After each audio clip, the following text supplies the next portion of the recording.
today, of course, we're going to take a peek into what we've learned after analyzing over 750,000 role plays using AI, with feedback, with coaching. And we're going to understand, what does that mean for how salespeople learn? How do we inspire salespeople to actually practice and get the repetitions in that they need? And the whole idea of forgetfulness, what can we do if we're investing money in training so that our people are not forgetting the training? And big thing here is the chat. So I would love for everyone to help me in this presentation. It's kind of like we're all doing the presentation together. You can put that on your resume that you've just done a presentation with me. So please use the chat. I'm going to ask you some questions. It should be pretty engaging. And then I just wanted to see, could you write yes in the chat? Will you help me out with this presentation? So I'm just waiting to see everybody here in the chat who's willing to help out with the presentation today. Oh, good. Oh, very good. I have some helpers. So put it on your resume. All right. So here in this slide, we see this robot, right? Everybody seems to be talking about this right now. AI is beginning to take jobs, and it's gonna maybe displace or replace some of the sellers. And so in the chat, I would love for you to tell me, which jobs do you think that AI is going to replace in the next 2 years, or maybe the next year even? I see a lot of people in the chat. Thank you. Okay, we have the BDR role that it's going to replace. Some of you saying no, none. There's nobody that's going to be replaced by AI. SDRs, teachers, no, don't say that. Sales executives, customer service reps. Okay, we've got some good engagement here. All right, so we think that maybe it can take over some of these roles.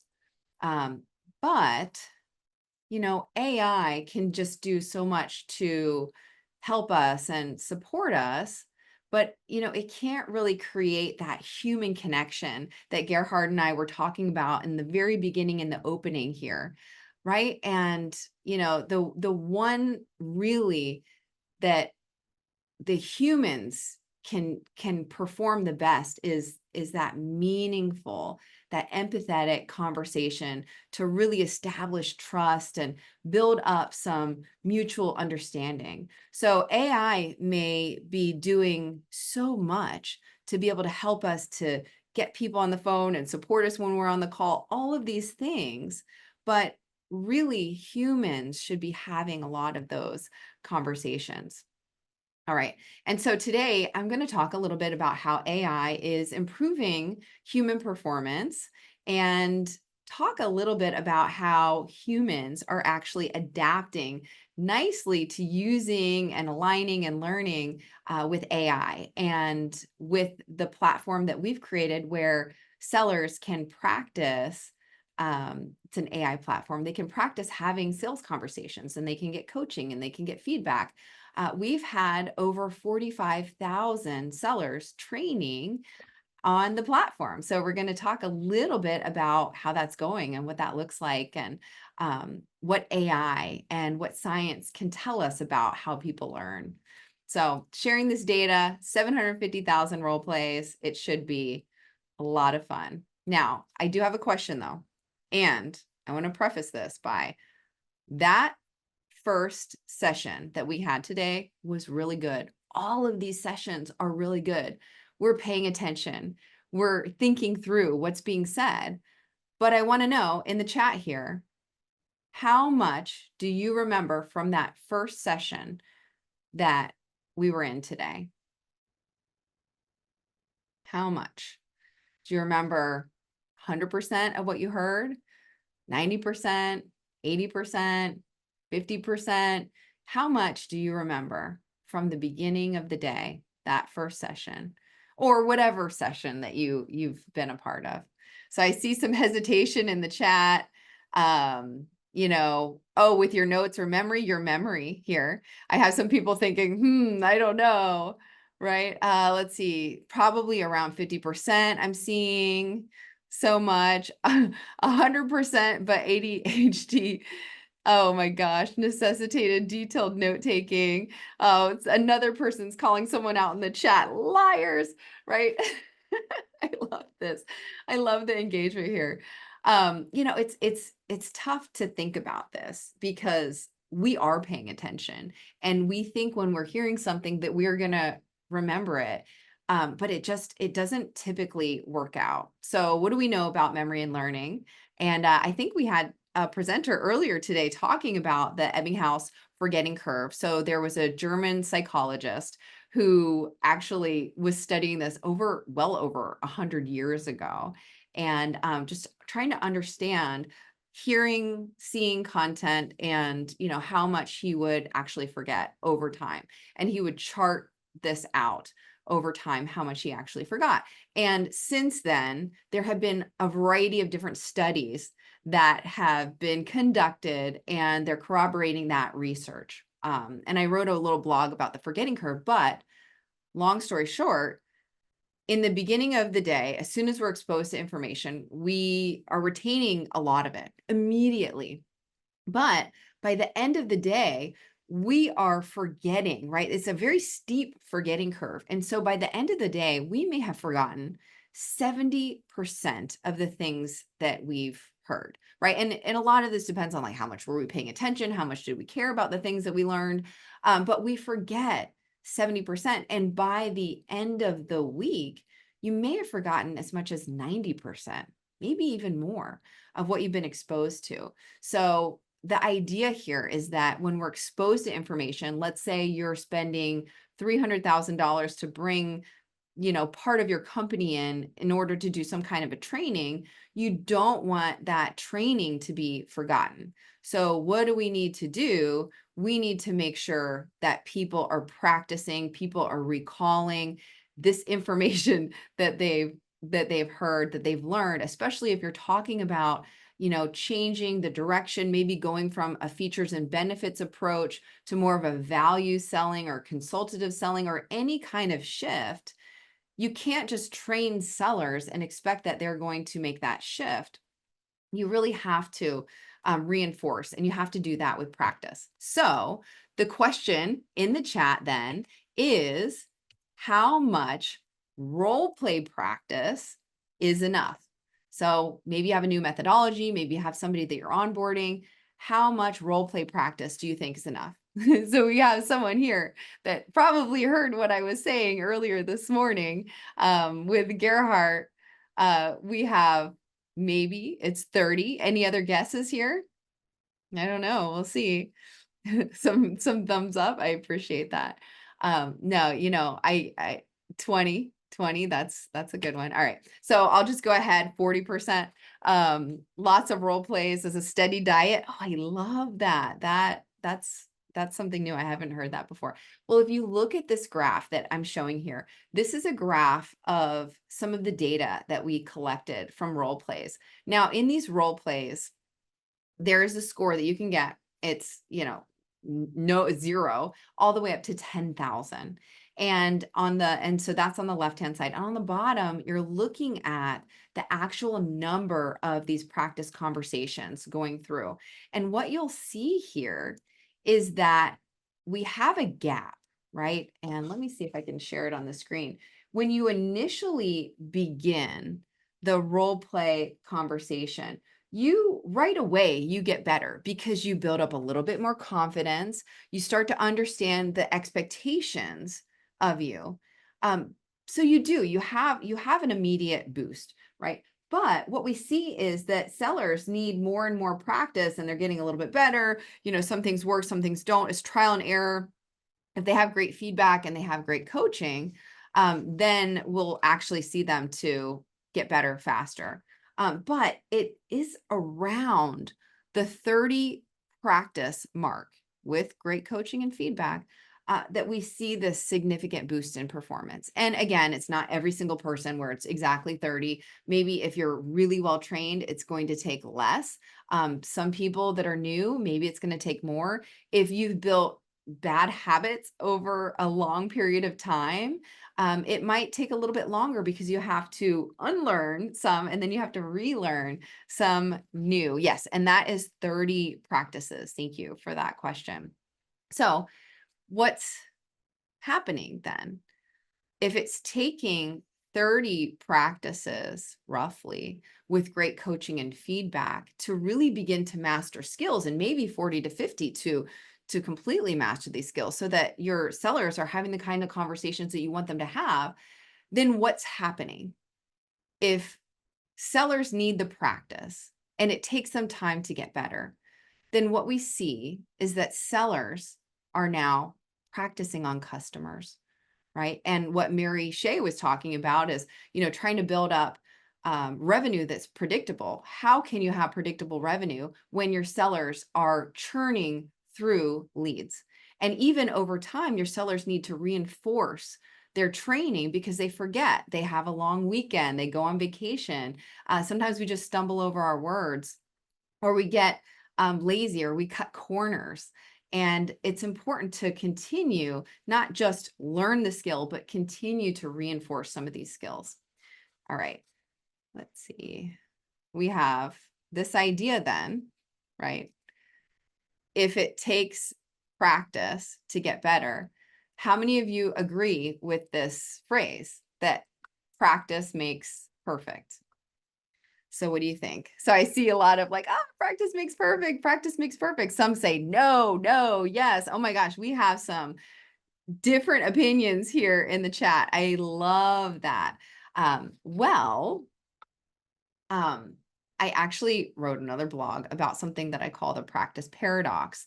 And it talks about the type of practice that people are getting. So quickly, I just want to write in the chat here because I see this practice makes permanent. I see practice makes perfect. Only perfect practice makes perfect. Oh my gosh, there are so many great things here. So those of us who are saying like, okay, well, no, it's not just having more practice. Well, what's wrong with practice today, the way that we practice? What do you see as the challenges that people are facing? So go ahead and write in the chat. One is traditional role play, just not ideal. Okay, so we have this, it's inconsistent, they're practicing bad habits, maybe you're reinforcing bad techniques.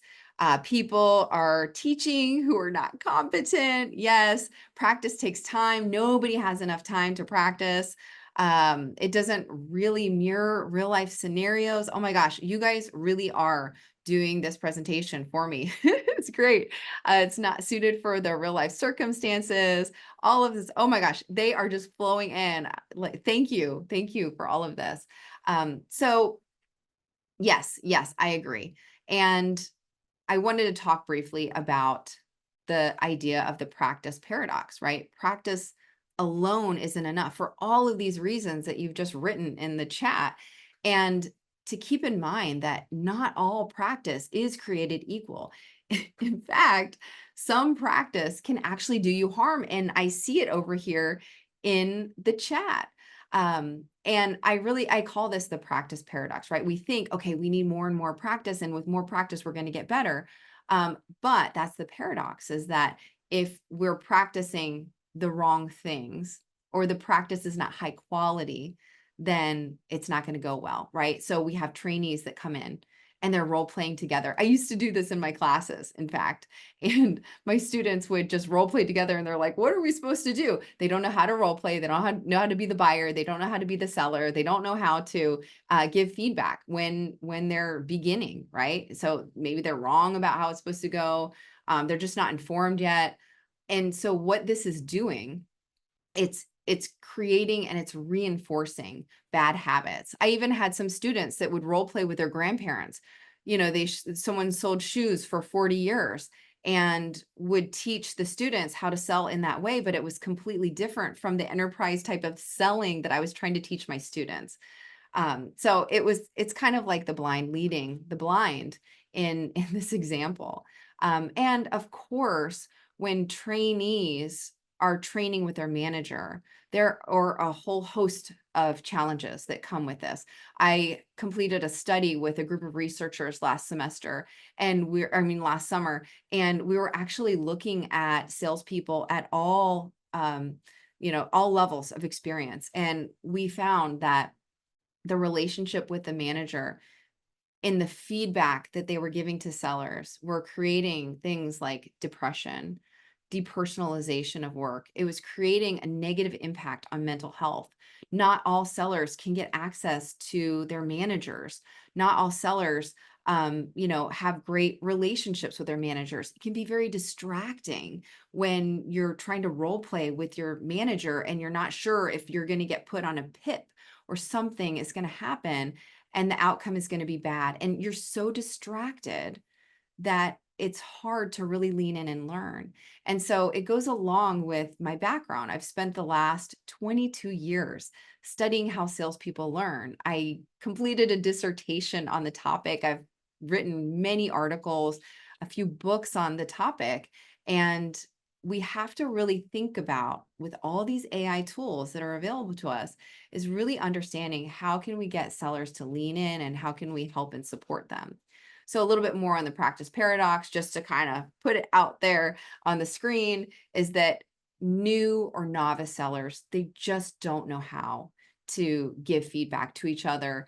They don't know what good looks like. Managers are often just not prepared. These are so great. I mean, I need to download the comments and get them later. These are incredible that you've put together here. Managers are pulled in so many directions. They can't be expected to know exactly what that customer call is going to be like and then be able to simulate that.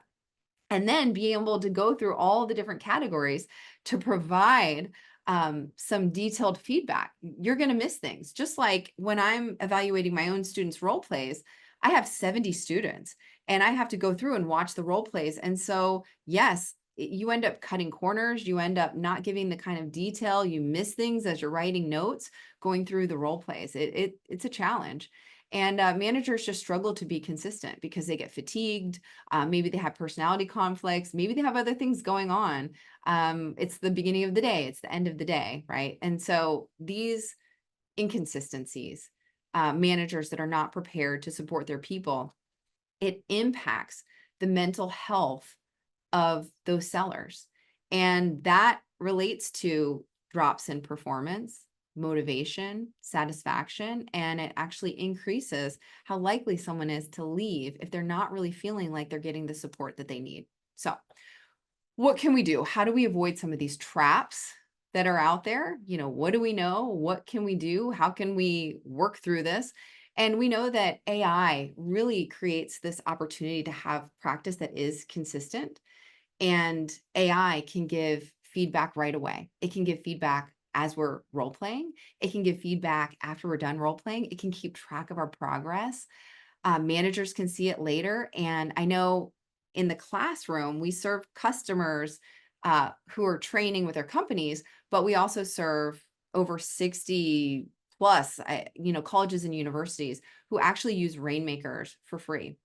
And now the teachers that are using Rainmakers in their classes are able to inform their teaching with the data and the insight. So they don't have to watch all these role plays. They can actually look at the role plays and say, you know what, I really need to focus a little bit more on helping the students understand, asking questions about timeline motivation because they seem to be skipping this step. So we're able to use AI to do this. And like I said, we have over 45,000 people that have trained using our system. So sellers are adapting to this paradigm shift that we're seeing in sales training. In our program, you can use it on your computer, but you can also use it on your phone. So we're mobile first. We see that people are able to practice and learn on their own in a safe space.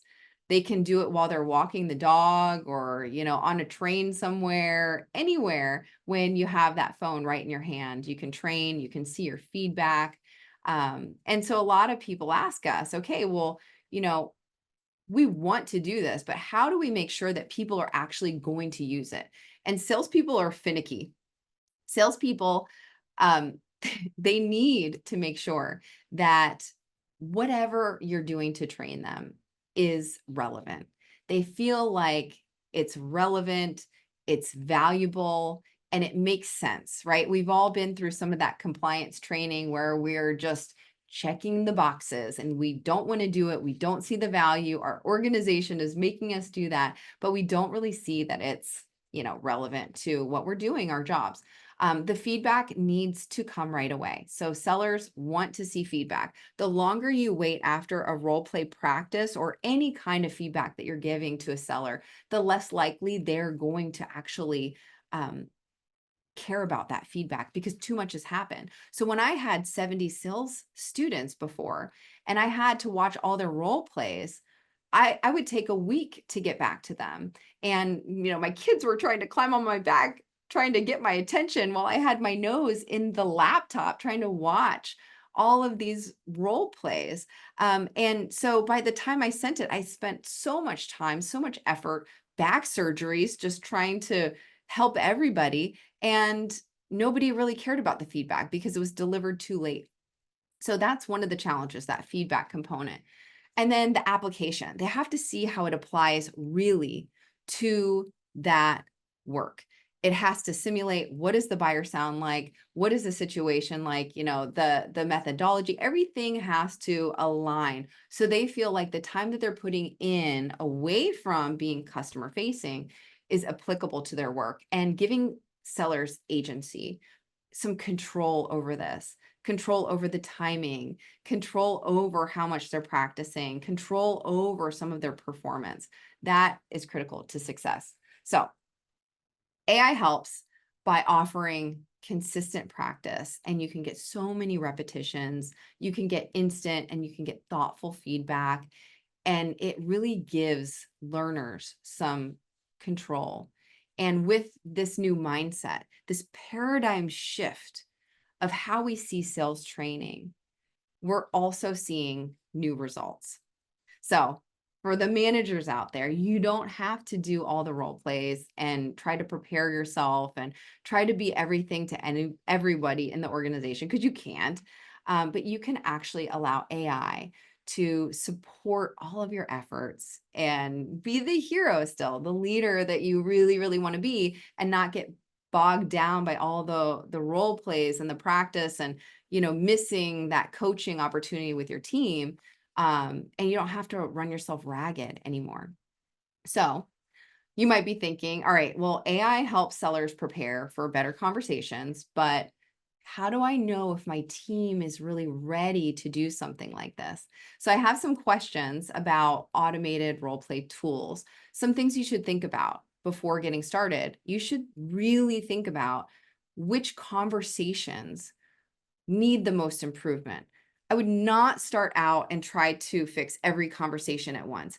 Your sales team has to ease into using these tools, getting used to practicing, understanding the value of that. So find out what that critical conversation is, and which ones need the most improvement. That if you could move the needle on those conversations, that it would really be meaningful for your organization.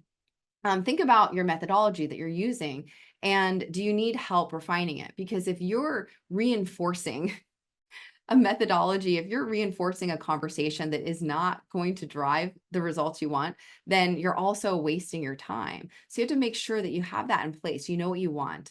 And then understanding if the platform can really adjust and shift to your own methodology. Thinking about, how does this mimic real conversations? Is it accurate in the kinds of conversations that sellers are going to have? Because again, it has to be applicable, it has to be relevant. Thinking about the learning platform. When we talk about learning research, we do as much as we can to avoid distracting the learner. So think about any latency, think about any other distractions. Is something happening in any of these role plays that would get the seller to focus on that thing that's happening instead of actually having the conversation that you want them to have? Thinking about the feedback. Does the feedback provide, or does the platform provide feedback in the form of actual meaningful insights? So you don't want to just have something an intern could do, right? You don't want to just say, how many fillers did you have in this conversation? How much were you talking versus the other person? Those things are important, but you need to have real, meaningful insights that an expert would provide. That is the kind of training that a seller would appreciate and would lean into. And then think about things like adaptive game mechanics. Does the platform have adaptive game mechanics in order to inspire repetitive play? You don't want a seller to have the same exact conversation over and over again. That would be infuriating if I had to have the same conversation 30 times. But what we're doing in Rainmakers is our entire team is built with game designers in the video game industry, where they create addictive types of tools to play on, right? Thinking about how addicted are people to video games. I know my son would love to play video games for an entire day if he could. So we take the addicting nature of these games and try to, bake that into our system so that as learners get better, it gets more challenging and it grows with them. So that's a real key there, is to create meaningful conversations that people want to continue to play.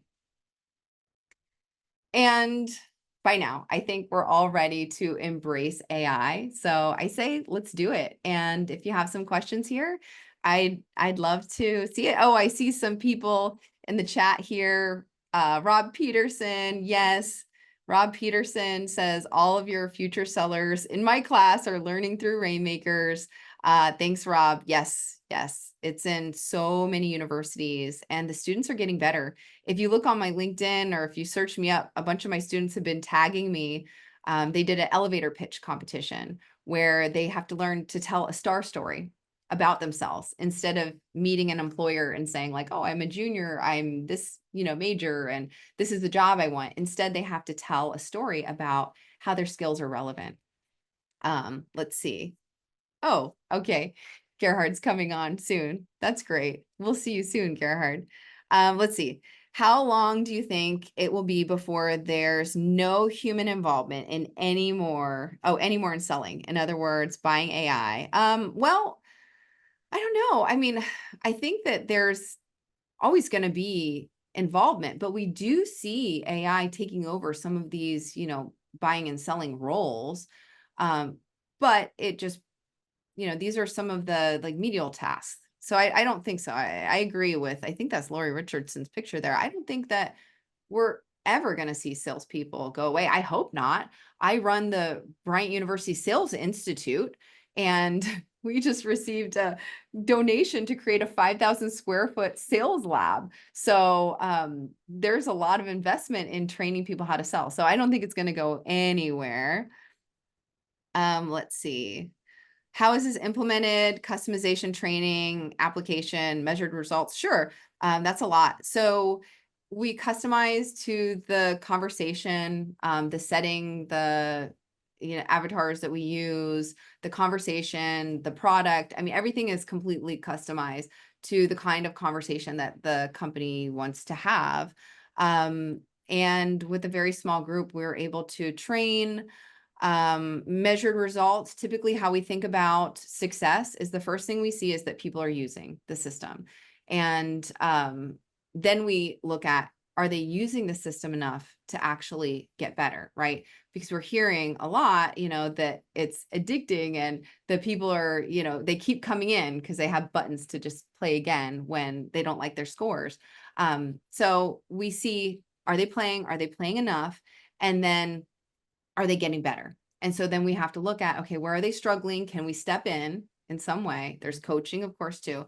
And then we're starting to look now at some of those results, the impact that it's having. We're seeing initial results or some more conversations are actually being held by people that are training versus other people that are not training in the same organizations. And we're also seeing initial results that deal sizes are going up. So those are some of the What do you think about what Bill Gates said, that AI is running too fast without regulations? It is moving fast. I mean, we've seen so many reports, right, where AI was hyped up so much and was a lot of over promising and under delivering there. right? So it is kind of like the Wild West right now. And it's important to talk to companies and work with companies that are going to do what they can to make sure that they're making the right choices. They're going to protect your data, they're going to protect your people. And so it is left up to an extent, the companies right now. So make sure you're vetting the teams that you're working with and that their platforms are not just built on AI because of AI. It should have a foundation. We use a foundation of learning science and game design for ours. So think about, how it's built. Stephanie, I want to go back to your experiences with students. To what degree does the belief of the student in themselves impact the performance? Do you have any data on that? Sure. I actually published in the Journal of Selling. Rob Peterson runs that journal out of Northern Illinois University. And we were looking at um, sellers that were in my classroom, and we were looking at sellers that I was doing training with. And we noticed that there were differences. Women came into sales conversations and their confidence levels were lower. Men came into conversations and their confidence levels were very high. And we actually did improv training in order to help. This was, before we had rainmakers in the classroom. And we saw a huge spike in performance for the women where we were able to really boost up their confidence levels. And they started winning all the sales competitions as well. So we do see that, right? And for women, they are coming in with lower levels of confidence. And so as managers, we need to give them a lot of coaching and feedback and support because what they can do is amazing, but we need to give them the kind of feedback that they want, and they do want more feedback than men want. So what you're saying is that what people believe about themselves, their self-concept, if it's not nurtured or if it's not guided or if those people don't have a good mentor that can help them restore their confidence and up their confidence before their performance, then they're not reaching their full potential. They're not, and the research that we did last summer supports that.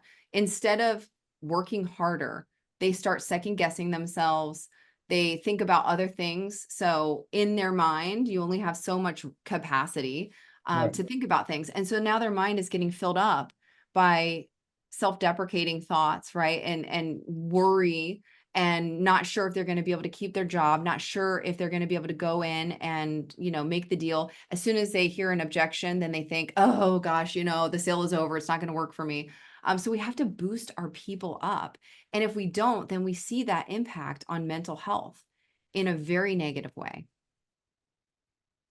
And shifting back to AI, Robert, Rob just posted the article in the chat. the Thanks. article in the chat, yeah.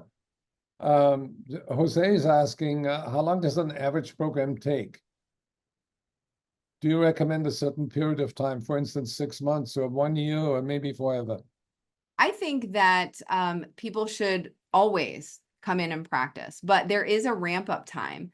It takes time to build up proficiency with AI. You can have someone do 30 role plays. If you're trying to submerge them, you could probably take them within a week and get them up to speed on that conversation with tons of coaching, tons of feedback, tons of time to really think and reflect, and Right, then come back prepared to purposefully practice. So right. you're going to significantly reduce your ramp time so long as the program that you're training on is going to be effective.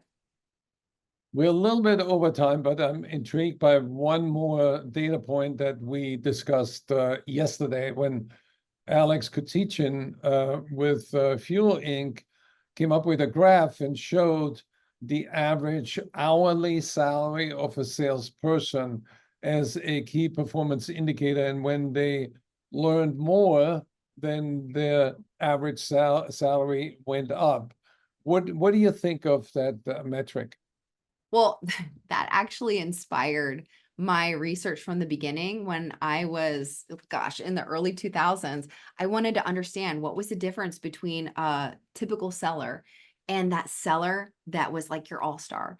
And the research showed us that it was this trait of self-directed learning. And if you were somebody that was going to constantly be out there and learn and grow, and it doesn't matter how much money you make, that you're always out there trying to understand how to better serve your clients, then absolutely it has a major impact. So what we saw in that data was the people that were not self-directed, that were not out there trying to learn, they would hit about 6 digits, about 100,000, and then they would just take their foot off the gas and they would go to wine tastings and play golf. And instead of hunting, they became farmers. And then the people that were continuing to learn were making 300,000, 500,000 more. And it didn't matter how much they made, they were constantly thirsty for new information. So yes.